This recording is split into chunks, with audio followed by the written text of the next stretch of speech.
Manimahal at sa sandaling ito, tapi darako po sa pinakamahalagang bahagi ng balgawain nating pinamahal pa Jesus, tapi pakikinig at pag-aaral ng salita nating dakilang Diyos. Kaya kinihiling tapi panandalihang tumayo at magbigay galang sa salita nating pinamahal pa Jesus at ito'y dadalhin nating beloved preacher, ating beloved preacher, Brother Jervy Domingo. Praise the Lord. Purihin ang ating pinakamamahal na Panginoong Jesucristo. Praise the Lord. God bless you po sa aking beloved co-preacher, ating beloved Brother Randy. Minamahal sa mga oras na ito, ating pong sama-samang muling itaas ang ating mga kamay at tayo pong lahat ay sama-samang muling manalangin sa ating pinakamamahal na Panginoong Jesucristo.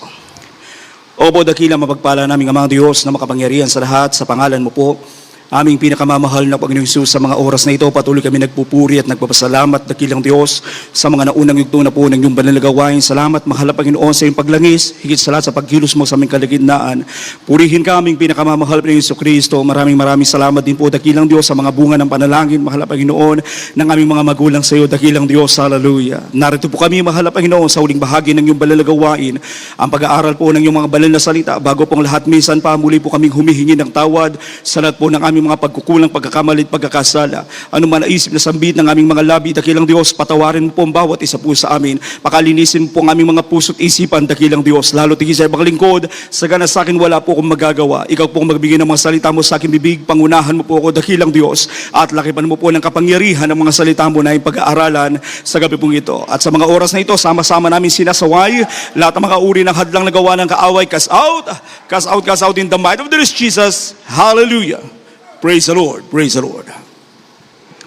Purihin po natin ang ating pinakamamahal na Panginoong Jesucristo. At sa mga oras na ito, bago pong lahat, mga kapatid, ako po'y taos sa puso nagpapaabot ng pinakamataas na pagpupuri, pagluluwalhati, walang hanggang pagsambay para lamang po sa ating nag-iisang Diyos na buhay, walang iba sa ating pinakamamahal na Panginoong Jesucristo po lamang. Praise the Lord.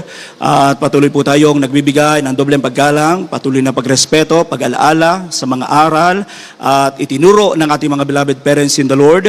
Ganon din po atin din pong ipinapaabot ang ating pagbati sa lahat po ng dearly beloved children, sa kanila pong mga pamilya, sa lahat po ng aking mga kapwa manggagawa, sa lahat po ng mga ginagamit sa banal na ubasan ng ating pinakamamahal na Panginoong Jesus. Praise the Lord.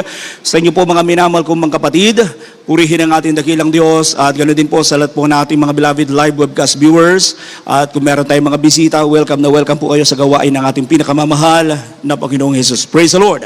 Mga minamahal, buksan po natin ang ating mga Biblia at mag-aral po tayo ng Word of God. Dito po tayo sa Deuteronomio Kapitulo 28, versikulo po 1 hanggang 2. Pakibasa po. God bless you po, beloved preacher. Praise the Lord. Ito po ang sinasabi sa Deuteronomio, Kabanatang 28 at ang matalatay 1 at 2. At mangyayari kung iyong didingging masikap ang tinig ng Panginoon mong Diyos upang isagawa ang lahat niyang utos na aking inuutos sa iyo sa araw na ito, ay itataas ka ng Panginoon mong Diyos sa lahat ng mga bansa sa lupa. At ang lahat ng pagpapalang ito ay darating sa iyo at aabot sa iyo kung iyong didinggin ang tinig ng Panginoon mong Diyos. Amen. Amen. Pagpalain po ng ating pinakamamahal na Panginoong Jesucristo ang pagkabasa ng kanyang mga banal na salita. Diyos po magpala sa ating lahat. God bless you po. At bigyan po natin mga minamahal ng title, yung ating pag-aaralan, Obedience, Open Doors. Amen. Ang pagsunod ay nagbubukas ng mga pintuan. Amen. Iba't ibang klaseng pintuan, mga minamahal, pintuan ng pagpapala. Amen. Pintuan ng kagalingan, pintuan ng pagiging successful, mga minamahal, pintuan ng tagumpay. Praise the Lord. Alam niyo po mga minamahal, maraming tao ang naghahanap ng mga bukas na pintuan. Amen? Sinasabi ko nga po, hinahanap nila yung bukas na pintuan ng pagpapala, bukas na pintuan mga minamahal na kung saan mga minamahal nandun yung mga oportunidad, tagumpay at yung himala. Amen? Pero mga minamahal, madalas na nakakalimutan ng tao. Kasama na tayo mga minamahal ng mga Kristiyano, praise the Lord, na kung saan ang susi mga minamahal Ang susi ng para sa mga bukas na pintuan, mga minamahal, ay hindi pala yung talento natin. Hindi pala, mga minamahal, yung kung ano yung talento na mayroon tayo, mga minamahal, sa ating buhay.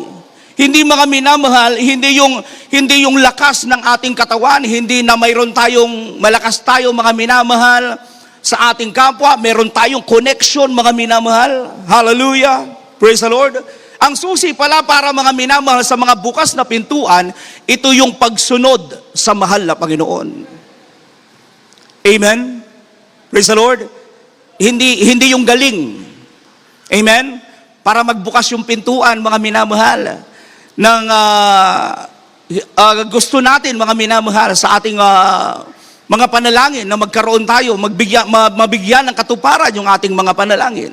Amen? Hindi pala nakikita yan, mga minamahal, hindi pala susi, mga minamahal. Yung mga,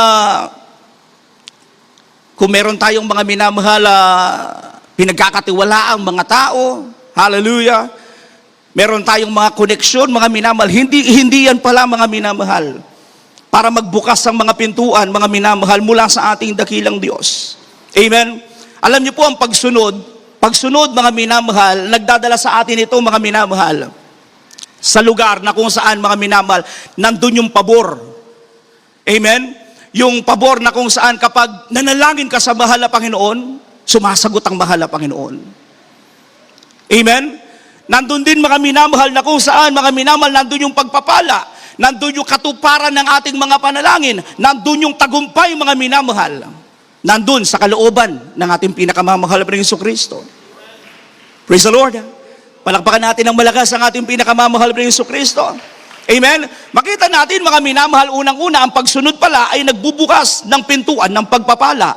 Sabi nga sa ating binasang mga talata, amen?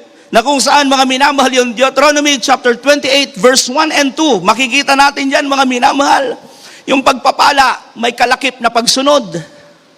Amen? Bago dumating yung pagpapala, meron munang pagsunod. Praise the Lord. Alam niyo po, mga minamahal, yung mga masunurin ng mga Kristiyano, hindi nila hinahabol ang pagpapala. Amen? Praise the Lord. Tandaan natin, yung masunurin na Kristiyano, masunurin sa mga utos ng ating dakilang Diyos, hindi niya hinahabol ang pagpapala. Bakit po? Ang pagpapala ang humahabol sa Kanya. Amen? Palakpakan natin ng malakas ang ating pinakamamahal na Jesucristo. Amen? Yung pagpapala, dahil kapag masunurin pala tayong mga anak ng Diyos, yung pagpapala pala, kusang sumusunod yan. Amen? Doon sa matapat ng mga anak ng Diyos. Praise the Lord. Tingnan niyo po, mga minamahal, si Prophet Abraham. Si Prophet Abraham, mga minamahal, nung inutusan siya ng ating dakilang Diyos. Alam niyo po, mga minamahal, kahit napakahirap ng utos ng ating dakilang Diyos, kay Prophet Abraham, sumunod lang, mga minamahal. Amen? Ang propeta. Sabi ng mahal na Panginoon kay Prophet Abraham, Abraham, pumunta ka doon. Kahit hindi niya alam yung kanyang pupuntahan, alam niyo po ang ginagawa ng propeta ng Diyos, sumusunod lang. Amen? Kasi utos ng Diyos, mga kapatid. Prophet Abraham, pumunta ka sa ganito. Sabi ni, inuutusan kita, pumunta ka doon, sabi ng mahal na Panginoon kay Prophet Abraham. Hindi sinasabi kung ano yung lugar, hindi sinasabi, mga minamal, kung yung lugar na yun, mga minamal, napakadelikado, pero si Prophet Abraham, sumusunod lang. Amen? Sa ating dakilang Diyos. Praise the Lord. Mga minamahal, yung pagsunod ni Prophet Abraham sa mahal na Panginoon, ano yung resulta? Amen? May magandang resulta. Praise the Lord. May magandang resulta, mga minamahal, ang pagsunod ng propeta. Sabi nga, mga minamahal, ng banal na kasulatan, sabi sa Biblia, binuksan ng mahal na Panginoon yung pintuan ng pagpapala. Amen? Genesis chapter 22, verse 16 hanggang 18. Dito po sa unang aklat ni Moses, ang Genesis, ang kabanatay 22 at ang talatay 16 hanggang 18. Ito po sinasabi. At sinabi, sa aking sarili ay sumumpa ako, anang Panginoon, sapagkat ginawa mo ito, at hindi mo itinanggi sa akin ang iyong anak, ang iyong bungtong na anak, na sa pagpapala ay papapalain kita, at sa pagpaparami ay paramihin ko ang iyong binhi, na gaya ng mga bituin sa langit, na gaya ng mga buhangin sa baybayin ng dagat, at kakamtin ng iyong binhi ang pintuang bayan ng kanyang mga kaaway. 18, at pagpapalain sa inyong binhi ang lahat ng bansa sa lupa, sapagkat sinunod mo ang aking tinig. Amen. Amen. Praise the Lord. Tingnan niyo mga kapatid, kahit hindi sigurado si Abraham kung anong magiging buhay niya dun sa lugar na dadalhin siya dun ng mahal na Panginoon, walang problema kay Prophet Abraham. Amen? Ang mahalaga, masunod niya lang ang mahal na Panginoon. Amen? Pero mga minamahal, hindi pala doon nagtatapos. Amen?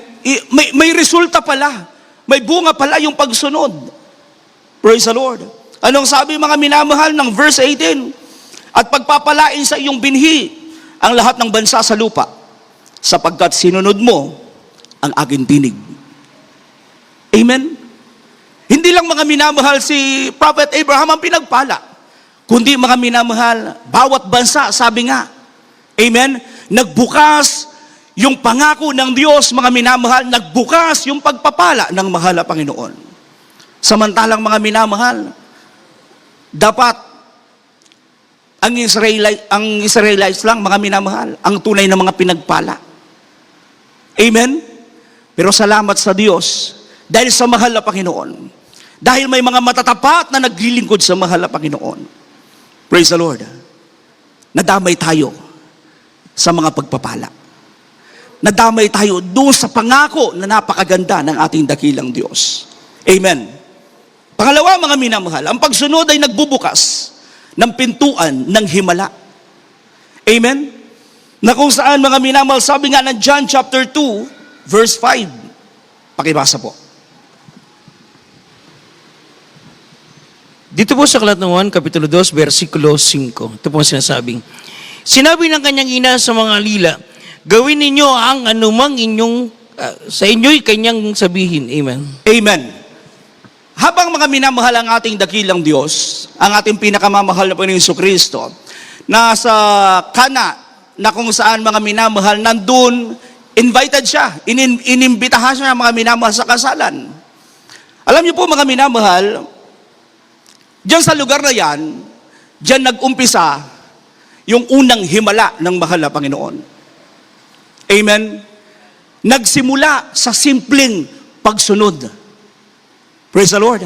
Kasi mga minamahal lang nangyari, sa panahon na yan, mga minamahal, dahil yung alak, yung ubas, mga minamahal, na iniinom nila, na kung saan mga minamahal naubusan, sabi ng Bible, naubusan sila ng alak. Alam niyo po mga minamahal, ngayon, hindi nila alam anong gagawin. Ang nangyari mga minamahal, ang sabi mga minamahal ni Mary, mga minamahal, inutusan niya yung mga tao na nandoon. Sabi niya, pakinggan niyo lang yung sinasabi ng mahal na Panginoon. Amen? Kung anong inuutos niya, sundin niyo lang. Praise the Lord. Ang sabi ng mga minamahal ng mahal na Panginoon, lahat ng tapayan, yung lagayan ng alak, punuin nyo ng tubig. Simpleng utos lang. Alam nyo po mga minamahal, lahat ng lagayan, mga minamahal, nilagyan lahat ng tubig. Pinuno lahat ng tubig. Then ang nangyari mga minamahal, nung isinasalin na sa kanilang mga lagayan, mga minamahal yung tubig, naging alak. Amen? Praise the Lord. Yun yung first miracle na ginawa ng ating dakilang Diyos, mga minamahal, base mga minamahal sa New Testament. Praise the Lord. Palakpakan natin ng malakas ang ating dakilang Diyos na buhay. Amen? Alam niyo po, so ibig sabihin maraming himalang naghihintay mga minamahal. Praise the Lord.